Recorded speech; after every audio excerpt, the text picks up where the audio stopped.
कक्षा 7 की सामाजिक विज्ञान की वर्कशीट नंबर 11। तो वर्कशीट नंबर 11 बच्चों आज करेंगे दिल्ली सल्तनत का विस्तार गैरीसन शहर से साम्राज्य तक। तो बच्चों देखिए, गैरीसन शहर से साम्राज्य तक ये टॉपिक है आज का। 13वीं शताब्दी के आरंभिक वर्षों में दिल्ली के सुल्तानों का शासन गैरीसनों अथवा रक्षक सैनिकों की टुकड़ियों के निवास के लिए बने मजबूत किलेबंदी शहरों से परे शायद ही कभी फैला हो। क्या कहा बच्चों इन्होंने कि दिल्ली के जो सुल्तान थे गैरीसनों का मतलब है रक्षक सैनिकों की टुकड़ियाँ, रक्षक सैनिकों की टुकड़ियों के निवास के लिए बने मजबूत किलेबंदी शहरों से परे शायद ही कभी फैला हो, यानी अपने राज्य का विस्तार कभी ही किया हो, राज्य का विस्तार कभी कभी हुआ हो। शहरों से संबंध था, लेकिन उनसे दूर भीतरी प्रदेशों पर उनका नियंत्रण न के बराबर था। यानी शहरों पर पूरी तरह से संबंध था अथवा साम्राज्य था, लेकिन दूर वाले जो प्रदेश थे उनके ऊपर नियंत्रण नहीं था, और इसलिए उन्हें आवश्यक सामग्री, रसद आदि के लिए व्यापार कर या लूटमार पर ही निर्भर रहना पड़ता था। तो किस पर निर्भर रहना पड़ता था बच्चों? आवश्यक सामग्री, रसद आदि के लिए व्यापार पर ही निर्भर रहना पड़ता था, या कर पर, व्यापार कर या लूटमार पर।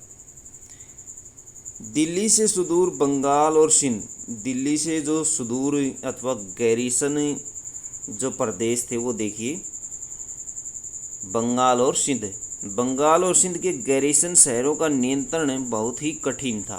सबसे ज़्यादा कठिन जो नियंत्रण था वो किसके ऊपर था? बंगाल और सिंध के ऊपर। बगावत युद्ध, यहाँ तक कि खराब मौसम से भी उनसे संपर्क के नाजुक सूत्र छिन्न भिन्न हो जाते थे।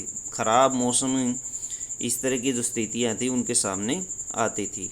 शासन को अफगानिस्तान से आने वाले हमलावरों और उन सूबेदारों से बराबर चुनौती मिलती रहती थी। तो चुनौतियाँ किसकी वजह से मिलती थी? ऐसे क्षेत्रों में, सिंध जैसे क्षेत्र में देखिए, यहाँ से अफगानिस्तान से आने वाले हमलावरों से काफ़ी बड़ी चुनौतियाँ मिलती थी, जो जरा सी कमजोरी का आभास मिलते ही विद्रोह का झंडा खड़ा कर देते। तो बच्चों थोड़ी सी भी कमजोरी का वो फ़ायदा उठा लेते थे। इन चुनौतियों के चलते सल्तनत बड़ी मुश्किल से किसी तरह अपने आप को बचाए हुए थी। सल्तनत का संस्थापक गयासुद्दीन बलबन था, और जो संस्थापन जो हुआ था गयासुद्दीन बलबन के शासनकाल में हुआ। विस्तार अलाउद्दीन खिलजी और मोहम्मद तुगलक के राज्यकाल में हुआ। विस्तार के अभियान दो तरह के थे। तो दो तरह के विस्तार के अभियान कैसे थे देखिए। पहला, सल्तनत की भीतरी सीमा और सल्तनत की बाहरी सीमा। सल्तनत की भीतरी सीमा गैरीसन शहरों के भीतरी क्षेत्र थे, और बाहरी सीमा गैरीसन शहरों के भीतरी क्षेत्रों से परे क्षेत्र अथवा दूर के क्षेत्र थे। सल्तनत की भीतरी सीमाओं में जो अभियान चले उनका लक्ष्य था गैरीसन शहरों की पृष्ठभूमि में स्थित भीतरी क्षेत्रों की स्थिति को मजबूत करना। गंगा यमुना के दोआब से जंगलों को साफ कर दिया गया, और शिकारी संग्राहकों और चरवाहों को उनके पर्यावास से खदेड़ दिया गया। वह जमीन किसानों को दे दी गई और कृषि कार्य को प्रोत्साहन दिया गया। व्यापार मार्गों की सुरक्षा और क्षेत्रीय व्यापार की उन्नति की खातिर नए किले, गैरीसन शहर और शहर बसाए गए। तो बच्चों जंगलों को साफ कर दिया गया और नए शहर बसाए गए। भीतरी प्रदेश, किसी शहर या बंदरगाह के आसपास के इलाके जो उस शहर के लिए वस्तुओं और सेवाओं की पूर्ति करें, उन्हें भीतरी प्रदेश कहा गया।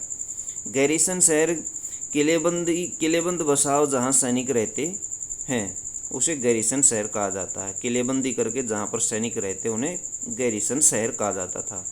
दोआब, दो नदियों के बीच की जमीन अथवा दो नदियों के बीच का क्षेत्र कहलाता था। दूसरा बच्चों, सल्तनत की बाहरी सीमा के बाहर अलाउद्दीन खिलजी के शासनकाल में दक्षिण भारत को लक्ष्य करके सैनिक अभियान शुरू हुए, और ये अभियान मोहम्मद तुगलक के समय में अपनी चरम सीमा में पहुंच गए। इन अभियानों में सल्तनत की सीमाओं ने हाथी, घोड़े, गुलाम और मूल्यवान वस्तुएं अथवा धातुएं अपने कब्जे में ले ली। मोहम्मद तुगलक के राज्यकाल के अंत तक इस महाद्वीप का एक विशाल क्षेत्र इसके युद्ध अभियान के अंतर्गत आ चुका था बच्चों। दिल्ली सल्तनत की सेनाओं में शत्रुओं क्या हुआ बच्चों, दिल्ली सल्तनत की जो सेनाएं थी उसमें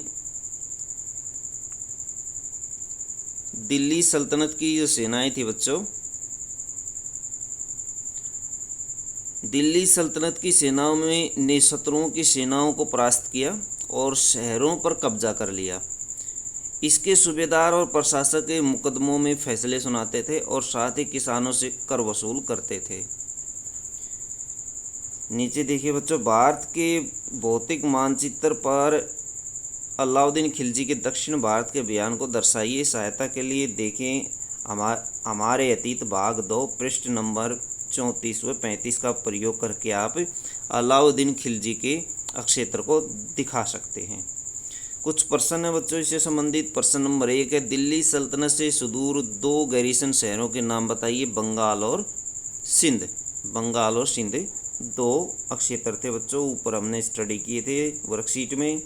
दिल्ली से सुदूर बंगाल और सिंध गैरीसन शहर थे और इन पर नियंत्रण करना कठिन था। दूसरा क्वेश्चन, किसके शासनकाल के दौरान सल्तनत का सबसे अधिक विस्तार हुआ। सबसे अधिक विस्तार किसके शासनकाल में हुआ। 2 शासक थे, अलाउद्दीन खिलजी और मोहम्मद तुगलक। अलाउद्दीन खिलजी और मोहम्मद तुगलक। क्वेश्चन नंबर 3 है, सल्तनत की भीतरी और बाहरी सीमा से आप क्या समझते हैं।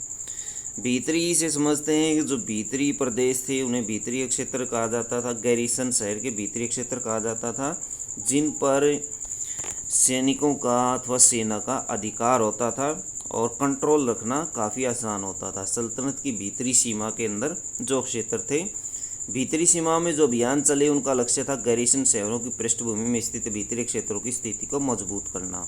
इनमें स्थिति मजबूत रहती थी। और सल्तनत की बाहरी सीमा के जो क्षेत्र थे वो दूर अथवा परे स्थित क्षेत्र होते थे, जैसे बंगाल और सिंध थे बच्चों। ऐसे क्षेत्रों में नियंत्रण करना कठिन होता था, थोड़ा सा कठिन होता था। वहाँ की स्थितियाँ हमेशा बिगड़ी रहती थी। तो ऐसे आप इसको लिख सकते हैं और नोट कर सकते हैं बच्चों। तो ये थी आपकी SST की वर्कशीट। वीडियो अच्छी लगे तो लाइक करें, हमारे चैनल को सब्सक्राइब करें।